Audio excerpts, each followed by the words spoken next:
good morning, good afternoon, and good evening to you. Welcome to the Chew. Hope you're all today. Hope you're feeling grand and all is well in your world. Hello there. One of the Q&A Wednesday, everybody. I've been decorating. Haha. So yes, I got bored of just having a white wall, so I was like, right, I need pictures. I need pictures now. So I've got my heroes and certain other things watching over me. Okay, so anyway, Q&A Wednesday, everybody. Hello, haha.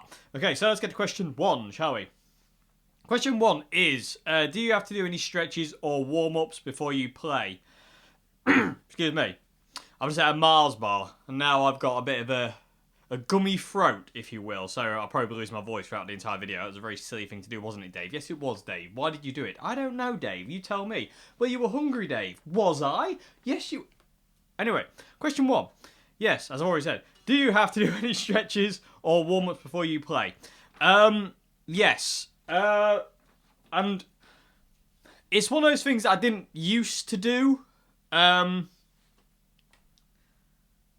as I'm kind of getting on in years, as we're getting older, it helps more because I've got a bad back now, which is, you know, thanks to these beautiful creatures. I don't regret it for a second, but I kind of do in a way, but not really.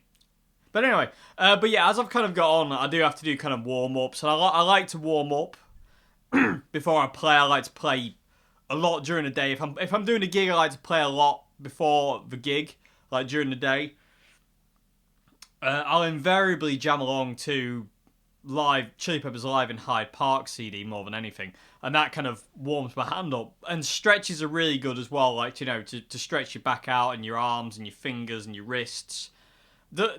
It's the same way you'd approach any kind of like physical activity, really. Like when you're doing a gig or you're playing a guitar. I mean, if you're just noodling about in your own home and you're just, you know, just playing about, but there's sometimes no need to warm up because you're just noodling. You're not really kind of like performing, so to say. But if you are going to do a gig, I think it's really important to kind of, like I say, you approach it like you would any kind of physical activity, because it is a physical activity. If you're kind of like, moving about on stage and you're playing guitar, which is a very physical thing anyway, you want to be kind of nice and kind of warmed up before you play, because you can run into certain kind of issues. You can get cramp in your hands, your wrists can start to hurt, your fingers can wear down and get tired. Your back starts to hurt, your legs start to hurt. You're just like a bit like, oh. And if you're on stage for about 2 hours, it can start, and especially if you've got a heavy guitar, it can start to wear on you a little bit. So I would recommend warming up. I tend to kind of do, wrist stretches, finger exercises. Tend to kind of like just noodle about on guitar. I don't necessarily run scat. I don't go.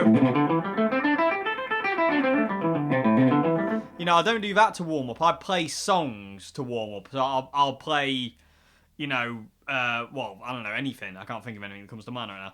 But I'll play anything that comes to mind, basically. And normally, I like to warm up with songs that don't involve soloing, if that makes any sense. I like to kind of gravitate towards that last, so to say. So, for instance, I'll play songs that are kind of very chord-based, like fiddly stuff, like "Bold as Love" by Jimi Hendrix, or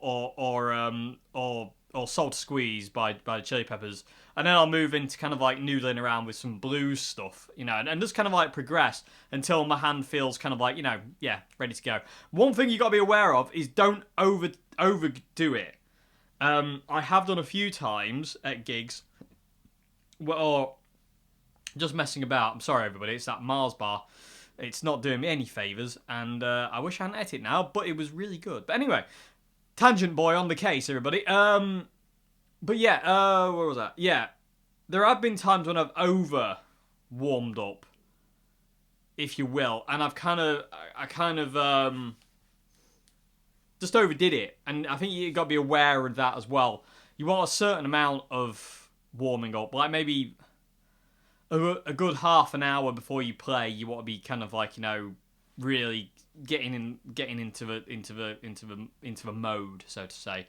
But yeah, I do have to do stretches. I think it's really important to do stretches, especially now I've got a bad back as well. Luckily, the Boss Katana has come to my aid in the fact of it's so light and tiny. I don't have to really worry about doing my backing carrying 412s around anymore. But I do miss my 412s. But it does help to stretch and limber up. Like I say, it's playing any instrument, drums, guitar, singing, anything, bass, anything like that. It's all, and piano, cello, violin, whatever it is. It's all a physical activity. You have to move to play these things. And sometimes you get yourself into weird positions to play them. And sometimes you get overexcited and you start, messing about and moving around and all sorts of stuff. So, and you can do yourself a wrong-un if you're not careful. So it's really important to have that kind of warm-up routine. And it's really good to do it half an hour before you go on. Sometimes that's not possible, and I hate that. Like, I hate getting to a gig, setting everything up, and then you have to play immediately. That really gets on my nerves, because it's like, oh, I'm not ready for this, and you spend the entire first set warming up, and then you have to take a break, and then it's like, and then, so I always try to keep a guitar on me all the time if I'm doing a gig. But it is important to stretch out your fingers, stretch out your hands, your wrists, your arms, your back, your legs. You've got to, like I say, you've got to approach it like you would any physical activity. It's really important. And as you get on in years, it's even more important to do that kind of thing. And I'm kind of learning that. And it's kind of weird. I'm not a very disciplined person. I am when it comes down to learning guitar, but when it comes down to doing things that are good for me, I'm not particularly very good at it because of certain things or another. I don't really want to go into because it's not really the point right now. But I have difficulty kind of maintaining that kind of routine. But it is really important, and I'm starting to realise how important that is now to stretch and and do warm ups, especially with a guitar, before you go on. It's really, or in general, just to keep you in the kind of into the guitar, really, kind of, so to say. I mean, I play every day anyway, but it is important to kind of keep stretching and warming up. It's really important. when you're like 18, 16, 17, 18, whatever, earlier than that, you don't have to worry about warming up. It's as you get into your late 20s and early 30s, you start to go, need to start warming up. And then from that point on, you really need to do it from then on. So, I hope that's answered your question. But yeah, you do definitely have to warm up before you want to do things. Really, it does help. It makes things are a bit more comfortable if you warm up first. Okay, so I hope that's the question. Moving on to question 2 now, everybody. Question 2. You have £400 to buy pedals and power to cover some staple Chili Peppers songs, Red Hot Chili Peppers songs, using the Marshall MG 100. What would you buy, and what would it be to get a workable John Frusciante tone? Okay, so on the back here, I did some research into this. So I had 2 different setups for this. So just to recap quickly, it's basically like, what pedals would you buy for a budget of £400 to cover some Chili Peppers songs? So I did 2 setups, and they were both in the region of nearly 400 quid.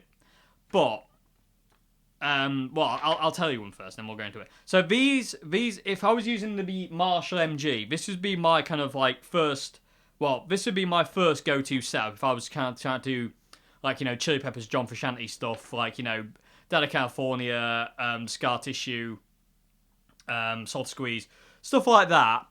This would be my go-to setup. So it would be a Boss DS2, a Ibanez Wah WH10 V2, the reissue. They're quite hard to find now, and they're quite expensive now compared to how they were when they first came out. But I'd go for one. You can still get them, but they are quite expensive. For pedal power-wise, I would buy the Pedal Power 2 Plus by Voodoo Labs, which is what I'm using now, and I use on my main board, and I'll use forevermore, because they're just unreal. They are absolutely the best power supply as far as I'm concerned. I just love it to bits. So that'd be my power supply, and I'd get a Zoom G2.1U, which you can normally pick up for dirt cheap. Okay, so the Boss DS2 is about 50 quid. The Ibanez Wah is about 120, give or take where you get it from. The Pedal Power 2 Plus is £160, and the Zoom G2, you can only get one for about 30, 40 quid. So I put 40 quid just to be on the higher end. So the total of those 4 items, so 3 pedals and a power supply, came to £370. And that setup could easily get me through any Chili Peppers songs, because I can use the Zoom G2 for chorus, I can use it for step filter for throwaway television, I can use it for delay for Don't Forget Me. I can use it for all sorts, and then also on top of that, I can use I would use the MG's overdrive channel to calm the DS2 and the Ibanez Wah. So that would be my kind of first setup, and that came to 370 quid. So that's my first setup that I chose. So Boss DS2, Ibanez Wah, Pedal Power 2 Plus to power it, and a Zoom G2.1U with the expression pedal on the side.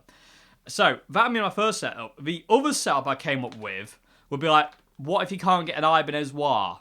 What would you do? So this is what I came up with there. Again, using the Marshall MG. My other setup was a Boss DS2, again, 50 quid. A Vox Silvertop Wah, which is £70. Marshall Jackhammer to boost the Vox into Ibanez Wah territory. I'd basically have them on both at the same time if I was doing something like Psycho Sexy or Get on Top or something like that. Just to, she's only 18. Just to boost the Vox Wah into the same territory as the Ibanez. Then I would have the Pedal Power 2 again, and then I would have the Zoom G2 again as well. So my second setup has 4 pedals instead of 3. So it's got a DS2, the Vox Wah, the Marshall Jackhammer, and the Zoom G2, and the Pedal Power to thingy. But that came out cheaper because I don't have the Ibanez Wah in there. So my second setup came to £360. So that would be my 2 setups. So setup 1, Boss DS2, Ibanez Wah, Pedal Power 2 Plus by Voodoo Labs, and Zoom G2.1U, comes to 370 quid. My other setup, if you couldn't get out of the Ibanez Wah, because they are a bit difficult, would be a Boss DS2, Vox Wah, Marshall Jackhammer, Pedal Power 2 Plus by Voodoo Labs again, and the Zoom G2.1U. So that would be that. That would be my setup. And like I say, with having the Zoom pedal as a multi-effects, I'll be able to kind of like cover a lot of ground with that, because I say it's got delays built into it, it's got choruses built into it, step filters and all sorts, vibrato for all sorts of stuff. I can do lots with the Zoom with minimal amount of pedals then, because I got to set up different banks and patches for different songs. So you could have like throw away your television in like another bank, and then like your standard bank in another one, and all sorts of stuff, and then just run the pedals over the top. And also it'd be really handy because it's got a really nice compressor in the Zoom G2. Even when the compression's on 0, it does something to the sound. It's very, very nice. So that'd be my setup, and it's not a million miles away from what I've got on the floor now, which is a Zoom G2, Marshall Governor, Marshall Jackhammer, Ibanez-Wah, and Boss DS2. And a Ditto looper, but that's for looping only. And I've got the Pedal Power 2 plus powering it all, which is awesome. But yeah, so I hope that's answered your question. That's what I would go out and buy if I wanted to get like a workable John Frusciante tone with a budget of 400 quid. So that's what I would get.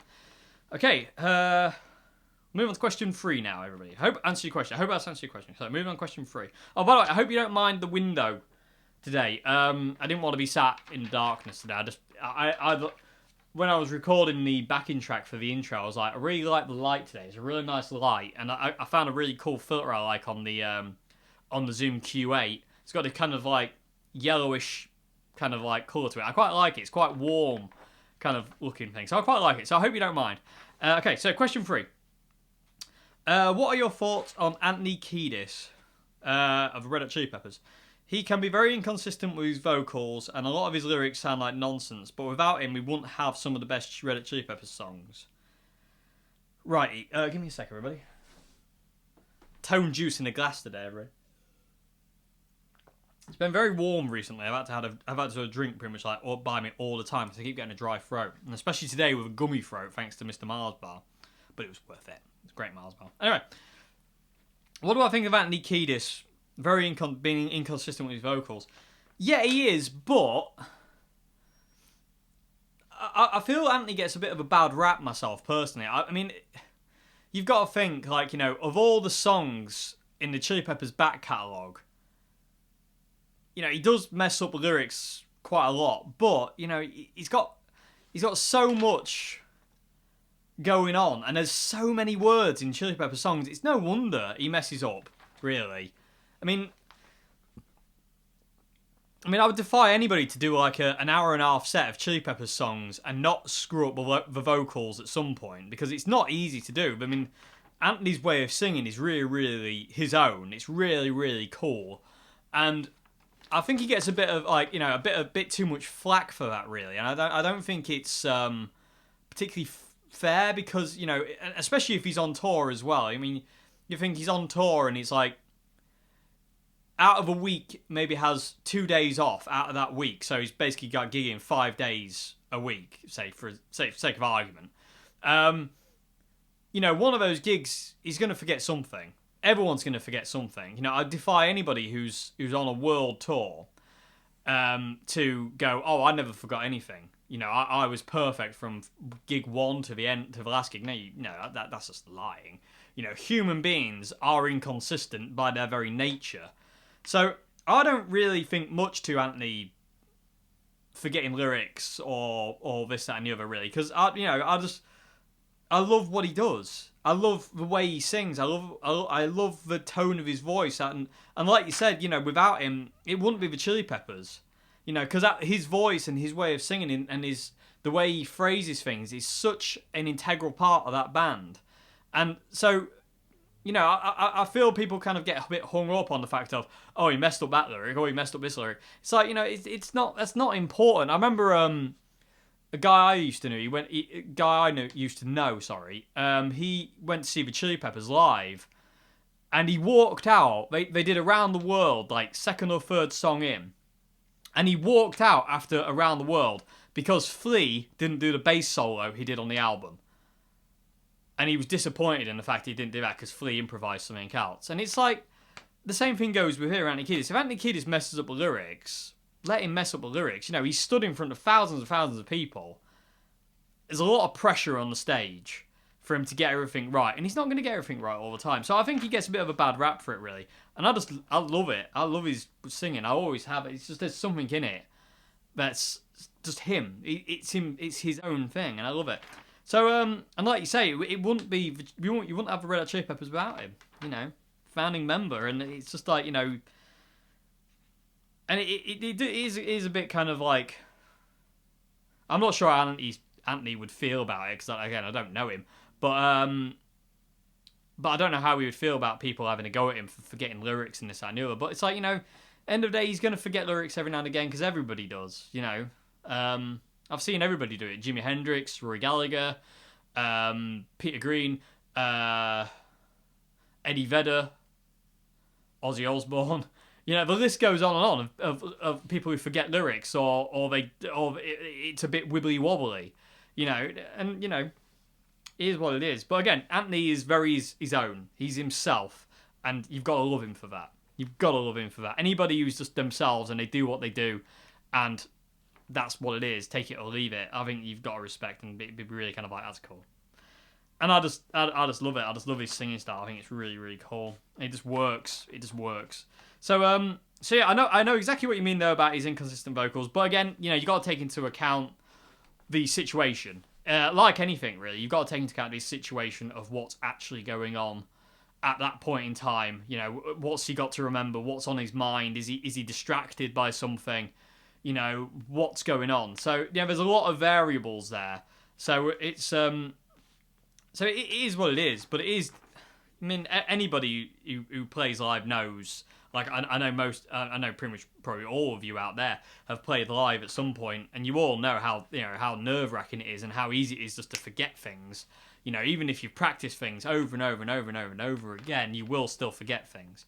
So yeah, I feel Anthony gets a bit too much flack for forgetting words, or he's singing slightly out of tune and this, that, and the other, because you know I don't think he deserves that kind of thing. I reckon, you know, he does an hard job. It's not an easy job what they do, and especially to be that kind of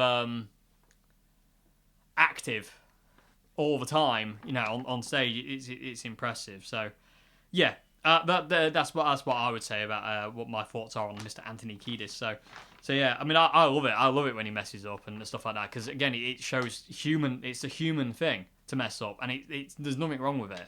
There's nothing wrong with messing up and forgetting things and making mistakes, you know.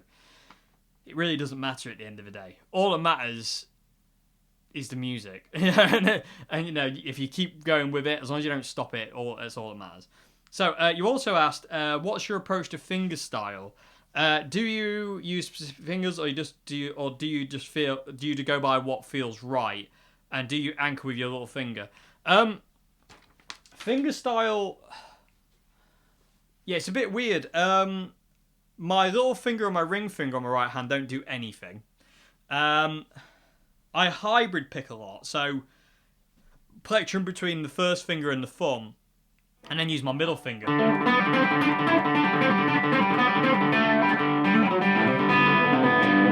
know, I kind of hybrid pick and do that kind of thing. But if I'm actually finger picking, if I get rid of the plectrum, actually, you know what? I don't. It's weird. I've got a couple of different ways of finger picking. I will finger pick I'll hybrid pick with a plectrum, and then there's another finger picking thing I'll do where I use my first finger and my thumb.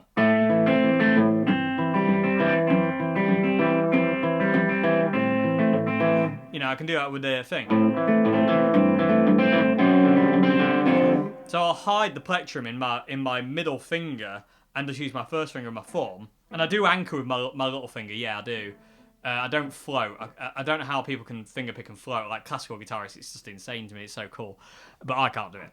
But I do anchor with my little finger and kind of a bridge as well. But if a plectrum's not involved... So that feels messy. Yeah, if a plectrum's not involved, I'll invariably use those fingers. So thumb and middle finger. My first finger won't really come in. I'll use my first finger if I'm hybrid. If I hide the plectrum away in the middle finger, I'll use those two fingers. But if a plectrum's not in use, I'll just use my middle finger and my thumb. Does this make sense? I've got a horrible feeling this doesn't make any sense. So I've got a couple of different... So let me just recap for my own well-being.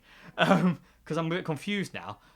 So if I'm finger picking, I can hybrid pick with plectrum and my middle finger.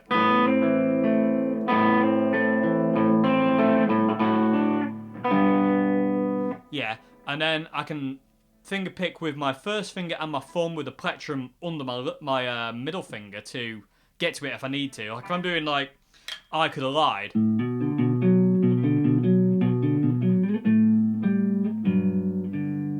know, I'll finger pick with that, and when it comes to the chords, I'll just flick the plectrum out and go.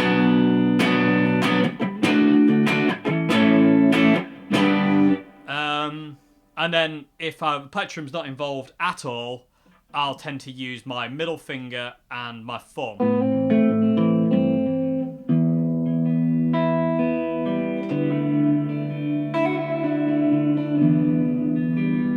And then first finger comes in.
So there is... sorry, I got carried away there.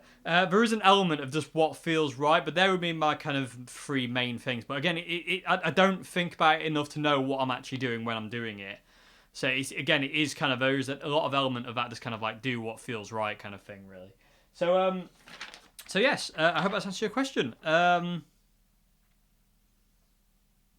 yeah, doing what feels right is key to anything with a guitar. If it feels right, do it. If it feels wrong, don't. You know, it really is key to all things guitar. Okay, so yes, question 4 now. I couldn't count. I couldn't think where we were. So, okay, question 4 is, what affordable fuzz pedal would you recommend? I'm using a humbucker guitar with a PV Bandit. Lovely setup. It depends, really. It's hard to say because it depends what fuzz you're after. Dan Electro used to do a fuzz pedal called the Cool Cat. And it just had 3 dials on the back. It had fuzz, tone, and volume. And to this day, that is one of my favourite fuzz pedals of all time. It's just ridiculously good. It's a fuzz face. Basically, it sounds exactly like Jimi Hendrix's fuzz. I don't know if I've even demoed that pedal. My gravy, what's wrong with my brain? Okay, so but unfortunately they don't make that anymore. They changed it to the Cool Cat version 2, which is this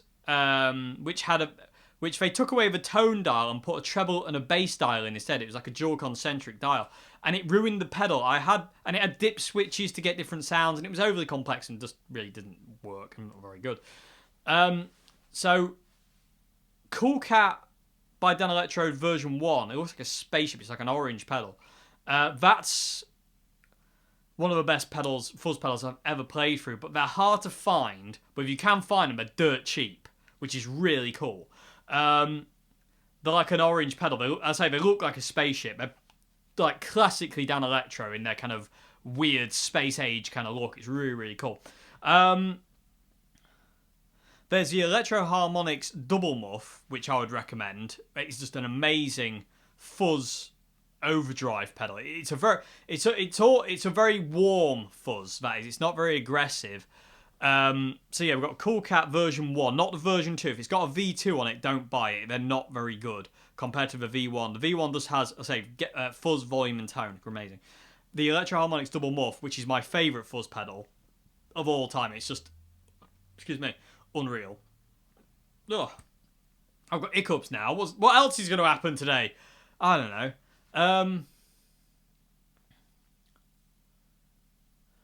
The Fuzz by I'm not swearing, honest.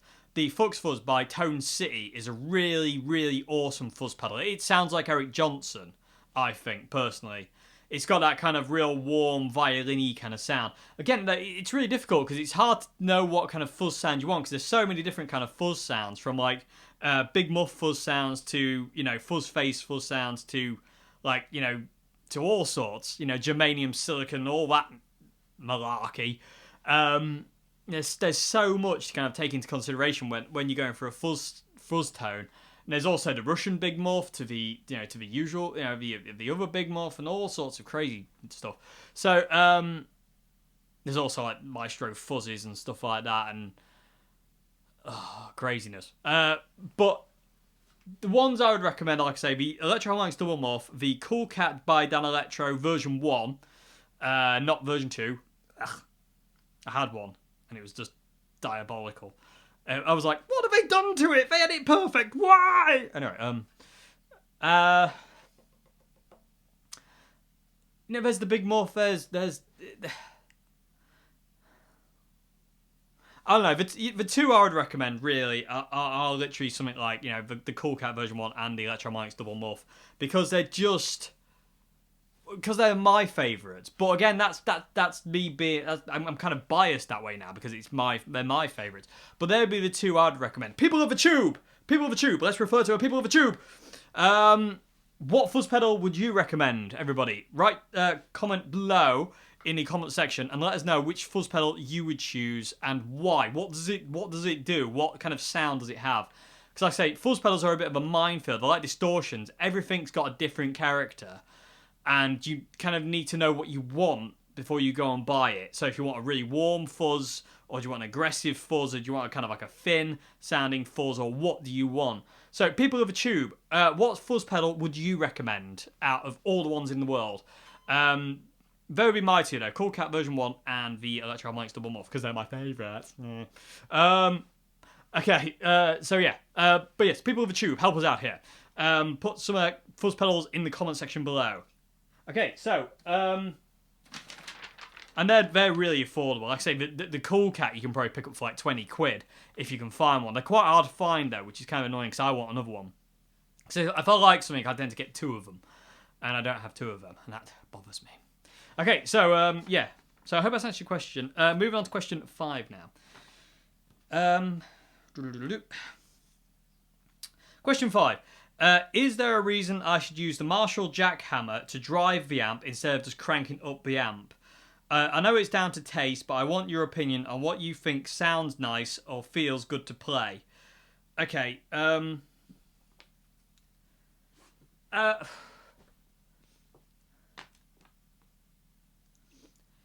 It really is. It is really down to taste and preference. I mean, I think the Jackhammer's got a smoother response than an amp has, because it's a pedal. It's got a different compression to it to an amp.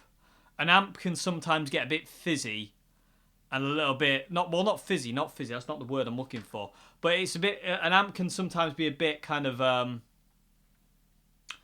want to say temperamental. I think that's kind of what I'm maybe going for. But an amp can sometimes be a bit inconsistent.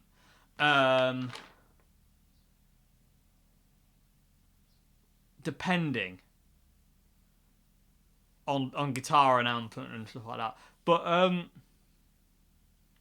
the benefits of using, like, say, the Jackhammer to drive the amp into like a distortion tone for you would be, like I say, it's got different compression, and then you've also got double EQ, because not only are you using the EQ on your amp, you're also using the EQ on the pedal.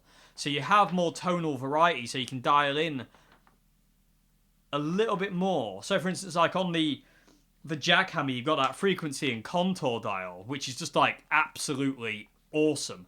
It's so powerful, and the way they interact is very user friendly and very, very tonally friendly. So yeah, I mean, it's quite hard to say what the pros and cons are, because it comes down to you and what you like to hear more than anything, you know. But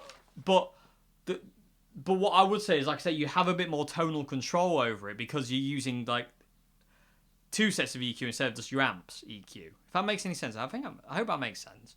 But you know, again, it's just down to taste. I mean, I always do it. I just set the amp super clean all the time. I always set the orange. I mean, well, I'll show you. If I turn the jackhammer off, this is the. Let me turn the reverb off as well. This is just how I've got the orange CL120 set. Super clean, like mega. You know, super clean. But adding the jackhammer just to push it a little bit. I'm not pushing it loads. I mean, the gain's only at 10 o'clock. It just gives it a little bit of extra. So that's just the CL120 on its own. Adding the jackhammer.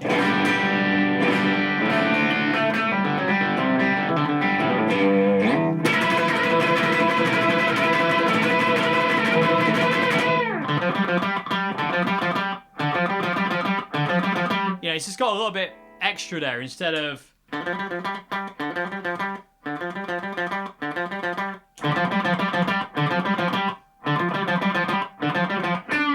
You know, it's just got a little bit more character, I feel, and a little bit more kind of depth, a little bit more warmth to it, a little bit more kind of like punch and power as well, if that makes any sense. But again, it's all down to taste and preference at the end of the day. I love pedals, and I love using pedals, and I like to just kind of have the amp set as clean as possible so the pedals can do their job. But if I need to go to my amp, I'll go to my amp. But it's the way I've always done things. And I've always, well, not always, but for a long time now, since 2007, I've always had like a pedal like a jackhammer. I used to have a Tube Screamer 808 for ages, and that's what I used to use for that kind of like broken up kind of clean, which I just fell in love with, because before that it was just like mega clean.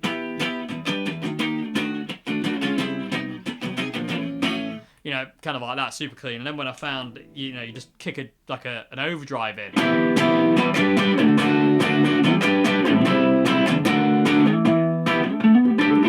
You know, you can get a bit more kind of power and a bit more articulation out of it. It's really, really cool. So again, it's down to taste. Just try it. You don't really know until you've tried it, kind of thing, really. It's one of those things, and it does come down to taste. And some people will do it and go, oh, no. I like my amp to do that. I don't like the pedal at all. And that's cool. And then some people are like, actually, yeah, I love that.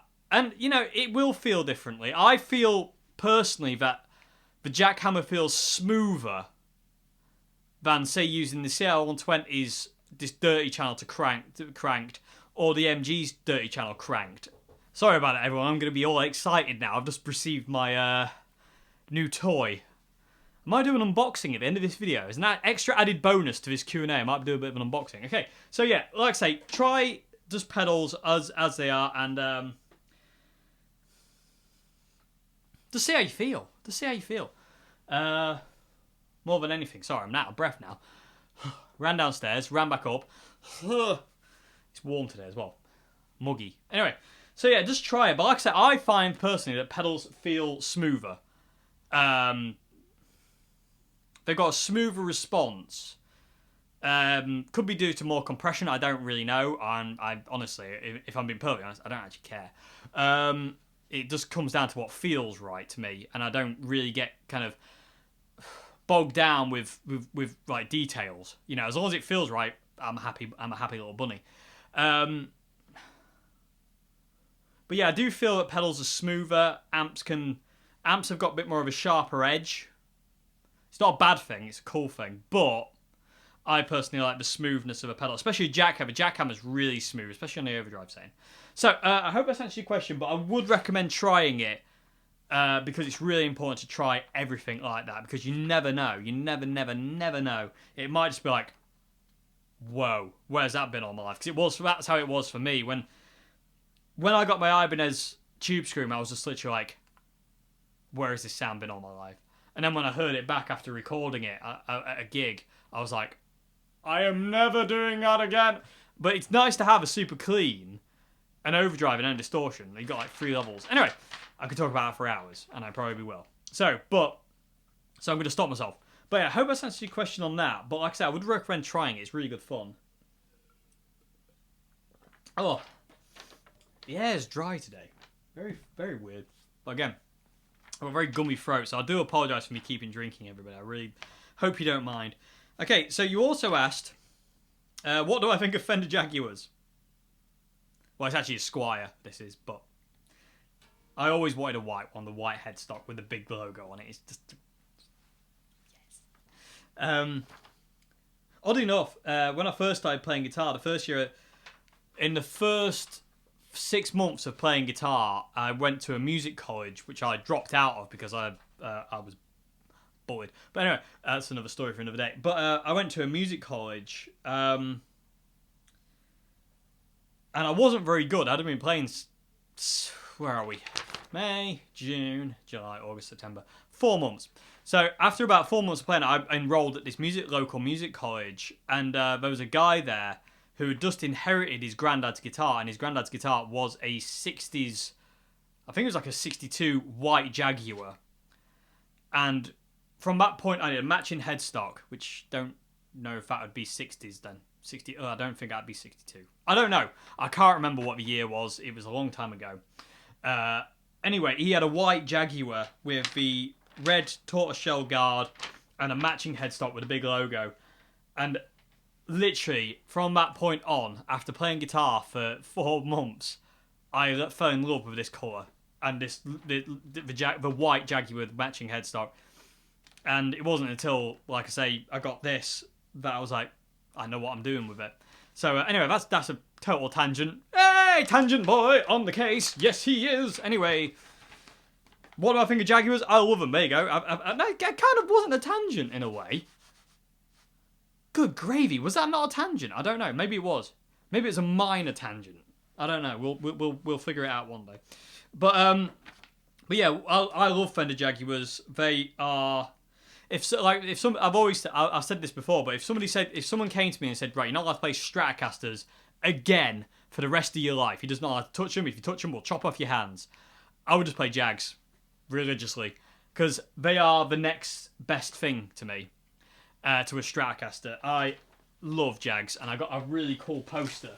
I found a really cool poster of them there. Preferred by leading artists everywhere. Because the Jag actually outsold the Stratocaster before Jimi Hendrix came along. The Jag was the Jag and the Jazzmaster were outperforming the Strat, and the Strat was nearly about to get pulled from production. And then Jimmy came along, and rest is history, as they say. Okay, so yeah, I love Jaguars and Jazzmasters. Compared to a Strat or a Tele, they're just as viable. Jaguars are ridiculously playable though because of a 3/4, the short scale length. They're just lovely to play. Jaguars are awesome warm-up guitars. I learned that from John Frusciante. John Frusciante always used to warm up on his Jag.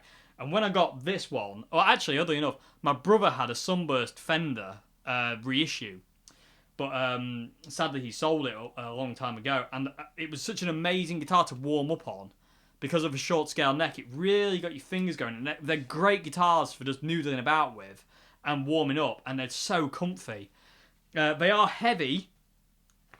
And they do require a bit of getting used to with the switching and everything. But once you're used to it, they are absolutely stunning. They are stunning guitars, Jaguars. I love them. I don't like Jazzmasters, but because I've tried a lot of Jazzmasters. I've never got on with Jazzmaster once. I've tried so many, and I've tried so many old ones, new ones, some in between, and I just don't like them. I can't get on with the sound of them, and I can't get on with the way they feel. It's weird, because you'd think they're exactly the same, but they're just not. It's mental. Anyway, I actually want another Jaguar, because I want to get another white one and refinish it Fiesta Red with Fiesta Red matching headstock to be like John Frusciante's, because there's something so cool in Fiesta Red Jaguars. But I haven't been able to find one yet, and I haven't been able to afford one. So maybe one day I'll do that. And maybe I'll do a video, like, I'll do a series on John Frusciante Jaguar build. I don't know. We'll see if I ever get my mitts on a white one, if I can ever afford one, if ever one comes up. Okay, so yeah, I love Jaguars. I think they're absolutely brilliant compared to Strats and Tellys. The bridge, they are a nightmare, but once you get them sorted, once you kind of get the legs so they don't move and they're locked in tight, and you do the nail varnish thing on the grub screws, you're away. And the thing about a Jag is you don't play it like a Stratocaster or a Telecaster. You can't just lay into the thing and expect it to behave. It won't behave. You've got to approach it with a bit more of a softly, catchy monkey approach, because they're a bit more of a delicate guitar. But you can still be heavy-handed. You can still be heavy-handed with it. But you've still got to approach it in a more calm way. But you can still lay into the thing. I mean, I've laid into this no end, and it just springs right back at you and goes, "Bring it! Is that all you got?" And I say, I love them. And I say these vintage modified Squires, classic vintage modified, whatever they're called, are absolutely top pick.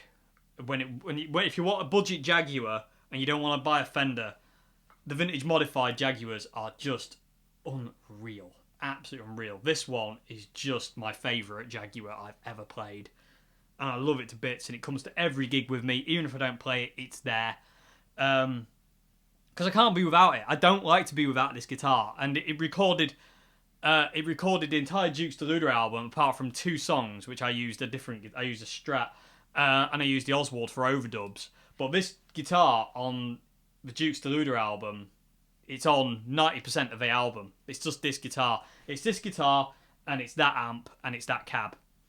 And my pedal board, that's actually through there. And that was what I used on that album. And I say I used the Oswald for overdubs, and I used my Dave Murray Strat replica that I've sold with 2 humbuckers in it for slide, because it was an amazing slide guitar. But other than that, it was this guitar. So I love Jaguars, and they're just gorgeous things to look at, especially white ones with matching white headstocks.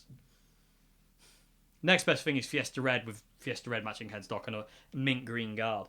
But yeah, I love Jaguars. I think they're just comparable to a Strat or a Telly. I mean, I'm a Strat fanatic beyond any other guitar in the world. But, like I say, this comes a very, very close second, like stupidly close second to Jaguar. I feel at home on the Jaguar as much as I feel at home on a Strat. They just feel like an extension of me. Which is what is awesome, and I love them to bits. So how about I ask you a question on that? And you also asked, what would be the reason for you to reach for your Jaguar? Sorry about that, everyone. It's again disrupt left, right, and centre today. If it isn't the gummy throat from a Mars bar, or if it isn't the heat and the dry air, or in delivery people, it's other things. Anyway, you said other thing is what would be the reason for you to reach for your Jaguar? That's how I feel. I went for it today before I knew the questions, because I don't know, I just felt drawn to it today, and that back in the intro jam came out of it. It does depends how I feel. It really does. It just it's hard to say exactly why or what's going on. It just depends on how I feel and whatnot. So yeah, hard to say. But that's that. I hope that's answered your question. But I love Jaguars. They're absolutely stunning guitars. Okay, so final question of the day, everybody. Question 6. Question 6 is, how did you get a loan of the 62 Strat, and how did you and the owner meet? Right. It's quite a funny little story. Hope I don't bore you to tears with it. What happened was, my uncle plays guitar. And he helps run a social club in a little village he lives in, about 25-30 minutes away from where I live. And he runs this little social club, and they have sometimes they have bands on there and whatnot. Anyway, Malcolm, the original owner of the 62, he lives literally round the corner from my uncle, and has done for a while. And they obviously know each other because they go to they go to the social club. Anyway, Malcolm knew my uncle played guitar, so he went up to him and asked, "Does he know of anybody?" He said, "I'm thinking of selling my old Strat. Do you know of anybody who could value it?" And so my uncle thought of me, having worked in old hat guitars. He thought, I could, and not and wanting to take it to somebody who might know. He said, "Yeah, I can, recommend my nephew Dave." So my uncle emailed me some pictures of the guitar, and got me in touch with Malcolm. And I said to him, "Oh, bring it round, and I'll have the guitar apart, and I'll tell you what the deal is, what's what, and I'll value it for you, and see where we go with it." And so I did some research on what was going on, and I got some backstory on the fact it had been refinished. The jack socket had been replaced. It had been desoldered at some point. The neck had clear coat. It had been refretted. Like I say, some of the solder joints have been, touched up, and some of them have gone dry over time, so they had to be redone. And some other bits and pieces, and the tremolo had been replaced as well. So, I did some research, and I looked at the going rate for a 60s 62 Strat at that time. Anyway, he bought it round, and I had it all apart, and I calculated it all up and came to a number. And I was like, well, I think it's worth, at my value, it'd be worth this much because of this X, Y, and Z. Anyway, and he was like, "Oh, great, thanks so much." He said that's what I've been quoted elsewhere as well. So, he knew what it was worth. And he took it to a few other guitar places, and that's what I quoted him as a price. So, then he took the guitar, and that was that. And then I just thought, I wonder if he'll let me borrow it to demo it, so I can show you people out there in the tube land. And I was like, oh, and I felt a bit like, it's a 62 Strat. No one's gonna ever let anybody borrow that, because why would you? It's the kind of thing. Because my experience with people who own vintage guitars mainly are just kind of like, no, you can't even look at it. No. What are you doing? It's like that. People get a bit funny with them when they shouldn't, really. If you're watching over them, what does it? If you're careful, what does it matter really? In a day, and it all comes down to trust. But anyway, I thought, if you don't ask, you don't get, kind of thing. So I thought I'll email him, and I'll message, I'll ask, is it possible for me to borrow it to do a video for YouTube? And I said, I'll give you one of my guitars. So you have a guitar. So what I did, I gave him my road-worn Strat, the John Strat that I had, to borrow, while I borrowed the 62. So I went out and we did the little swap, and I came back, and basically the guitar never went anywhere from that point on. From that point, and it was literally one of those things of, I remember getting back with the guitar, the 62, and I plugged it into... It was a CR120 at the time, and I had the Green Carrot pedals Corn Star and my Marshall stack here, and I plugged it in, and I was like, it was otherworldly, to say the least, playing that guitar, and it still is. There is something in that guitar that cannot be described by the words of humans. But that's how it came to be. That's how I got a loan of it, and it all came basically at Malcolm asking my uncle recommending me to value it, to help value it, as well as other people valuing it. He actually took it to Old Hat, and they did that. They offered, I think, the same price, and I think a few other places. I forget offhand, actually. I could be wrong. Malcolm, if you're watching, correct me. But yeah, and I say he just came round with it, and it was just like, that's a 62 Strat. I mean, it's got replacement parts, but, who cares? It's a 62 Strat. If you took the pickups out of it, it's still a 62 Strat, because, it was made in 62. No matter what you do with it, it's always a 62 Strat. And it's just like, crikey. And then I was talking it through with Joe. I was like, Joe, do you reckon he'll let me borrow it? And Joe was like, I don't know, why don't you ask? And I was like, no, I don't think I will. And I was dead timid to ask him, and I just emailed him, and lo and behold, he said, yeah, of course you can. Of course you can borrow it. And it never went back. Like I said, it just never went back. It's been with me ever since. That's like a year and a bit ago. And I say, thanks to you awesome people, I actually own that thing. That still hasn't sunk in. I don't think it'll ever sink in. What? Because I can't be grateful enough. I can't. There's nothing I can do. And I just... all I can say is just it's beyond thank you. It's beyond thank you. I can't express it enough. And I can't thank Malcolm enough to actually trusting me enough, personally met once, to actually borrowing the guitar. It's... And my uncle for recommending me. All these funny things. And the weird thing is, it's like, all the times I went out to my aunt and uncle's house, where they live, that 62 Strat, which is my dream guitar, was literally just sat around the corner. It's the weirdest thing that I literally drove past it and walked past the thing, not knowing that was there all that time. It's the strange when you start to think about it. It's like it's such a strange thing of events. It's very, very bizarre. But anyway, that's the story of how it came to be. Like I say, it just came to me to value it, and basically it just never went back. And I say thanks to you awesome people, which again I don't have the word. I don't have the words. I never will have the words. It's with me now for the rest of my life. It's never going anywhere. It's never going anywhere. I don't care what happens. It's not going anywhere. It's one of those things. And you made that. It's thanks to you all that dream came true. As much as it sounds silly, it's like I'm sure some people look at that and go, oh, "It's only a guitar. What does it? It doesn't mean anything." It's like, yes, it does. To own something you've dreamt about and wished you could own, and like you've played some, and you're just like, oh my god, what would it be like to own one of these things? For that dream to come true, thanks to all of you awesome people, is just,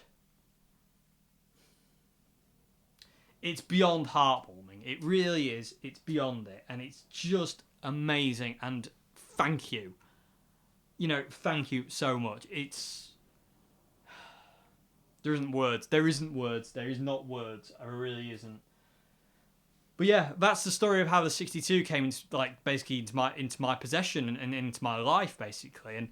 And Malcolm came into my life, and he's one of the coolest people I've ever met. Him and his wife are just most lovely people, that you'd ever want to meet. They're absolutely amazing people. And they're so welcoming. Every time, I go around and see them, they're so welcoming. And it's just brilliant. Absolutely brilliant. And I couldn't have asked for anything better. To get that guitar from anybody better. And so much so, actually, because I got the 62 refretted recently, I got a message through the other day from Malcolm saying, thanks for getting my best friend refretted. And that's exactly what that guitar is. It was his best friend. And it will always be his best friend, and it's my best friend too now. And it's like, it's just going to keep going. For as long as we can keep that thing going, it's going to keep on going. And that's just what those guitars should be for. They're for using, they're for playing, they're for enjoying. They're not supposed to be stuck in a bank vault or a glass case. They're supposed to be used and enjoyed and played and just and shared with other people, because they're historic, they're history. That's guitar history. It's 1962 Fender Stratocaster is guitar history. Okay, so I hope that's answered your question. I'm getting all gushy about the 62 Strat now, but I hope that's answered your question. You also asked, what paint can you use to refinish in a guitar? Any paint you want. I painted a guitar with house paint. I've painted a guitar with normal spray paint. I've done it. I did this Jaguar nitrocellulose lacquer, but the headstock is white spray paint. The body is lacquer. So it's just nitrocellulose lacquer. You can paint guitars with whatever you want. You can get laminate, double-sided sticky laminate stuff and cover a guitar with that. You can sticker it. You can burn it. You can do all sorts. You can do whatever you want. But any paint. any paint will work. You know, as long as it's kind of like, you know, you seal the wood before you paint it. You need like some kind of sanding sealer to make the paint go on properly, otherwise it'll just sink into the wood and you'll get a really ugly finish. Well, I say that. The guitar I painted with house paint was my yellow Strat that eventually got scalloped and I eventually sold to Fender 62. I painted that with house paint, and the paint on that kind of sunk into the wood grain and gave this really cool look. It was very, very unique looking guitar. It was very, very cool. So yeah, you know. But you can use any paint really. And you also asked about methods for putting on decals, right? Well, that's the same method that everybody uses. This is just a decal I bought. What I do is you just cut it out. You put it in lukewarm water. You don't want it hot. You don't want it cold. It wants to be kind of like warmish, you know. And you leave it in there for about 30 seconds, and then you take it out. You put the decal. You slide it off gradually, really gradually, onto the headstock until it's, you know, and put water onto the headstock as well, so you can slide it around and position it where you want it. And then once it's in position, get a dry cloth, and just dab it. Don't rub it, because you'll rub off the decal. Just dab it down like that. And once it's in position, just let it dry, and eventually it'll just sit. And I'm absolutely chuffed with how this one came out, because you can't even really see it's a decal. I don't know how I did that, but it's very, very, very cool. And it's not oversprayed, this one, or anything. This is just literally, I sprayed the headstock white and I put the logo on top like Fender used to. So eventually this logo will crack and it will start to flake, and that's exactly what I want. So yeah, but yeah, it's really easy to put decals on, but it's dead nerve-wracking. It's like dead scary. But anyway, but yeah, spray paint, natural surface paint, anything, you know, to refinish guitars. And this one's starting to show some wear and tear now, and I like that. It's all natural as well. I haven't reliced this guitar. It's all come from gigging it and playing it and it getting a little bit beaten up. But yeah, I don't know what else to say. But yeah, you can, like I said though, you know, coming back to that thing again quickly, you can refinish guitar with anything you want. You can do like what Crimson Guitars do and just stain the wood. You don't have to use paint. You don't have to use lacquer or anything. You can just stain the wood and just buff it up. I'm really enjoying their series they're doing at this point in time at Crimson Guitars, actually. It's really, really cool. Where he's making that guitar with LEDs in it and the crazy steam cyberpunk thing going on. It's really cool. But yeah, you can use anything to refinish guitars. Like I say, just get like, you know, marble laminate if you wanted. Like, you know, you can get like from hardware stores, you can get like these laminate sheets, like double-sided, well, not single-sided sticky stuff that kind of looks like bricks, but you just kind of stick on your walls, and you could do that. You know, there are no rules. It comes down to what you want at the end of the day. What do you want your guitar to look like? Because when I got this one, it was surf green, and I didn't like that at all. So off came the surf green, on went the white, and yeah. But yeah, use whatever you want. Use whatever you want.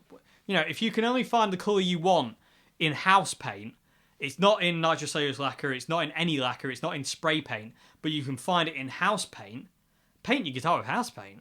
I know quite a lot of people who have done, well, I don't know them, but I've heard of a lot of people who have done that in the past. You know, or sanding them off. You know, like Mick Ronson had that Les Paul Black Custom, and he just sanded the top off but kept the back black, and it's really cool. And Mark Bolan did the same thing as well. He sanded down his Les Paul. And Jerry Cantrell, I think his guitar, like he had a Telecaster kind of weird guitar. It had a Telecaster body, a Stratocaster neck, maple neck, and it was white and it had loads of writing all over it. And that was just like a parts caster, I think, he made. But it looks like it's been house painted. Just like, you know, just really roughly spray painted. Whether it was or not, I don't know. He also had a Strat called the EMBO Strat, which looks exactly the same. And then he obviously did his custom graphics on his Rampages. But anyway, I hope that's answered your question, everybody. I hope the question's okay, everybody. It's been a bit of an uninterrupted one. Again, I'm terrified that this Q&A has been rubbish. Hopefully I've answered your questions well enough that there's something you can take away. It's gone really, really strange light outside. It's gone really odd. But I hope you enjoyed this video, everybody. I hope you enjoyed this Q&A. Yeah. Is there anything I've missed? I hope there isn't anything I've missed. If there is, you can come around and beat me with a foam baton. Not a metal one, a foam one. And not the face. Joking. Anyway, hope you enjoyed this video, everybody, and I will see you again for a video on Friday. I have a very, very special video coming on Friday. Oh yes, I can't wait for Friday's video, I can assure you. The cogs are working in my brain to make me go, what can I do? But anyway, you'll see that on Friday. I'm not saying any more. I'll see you again. Have a great morning, afternoon, good evening, everybody. Goodbye now. Hope you enjoyed this Q&A. Hope it's been informative. If it hasn't, then sorry. Goodbye now.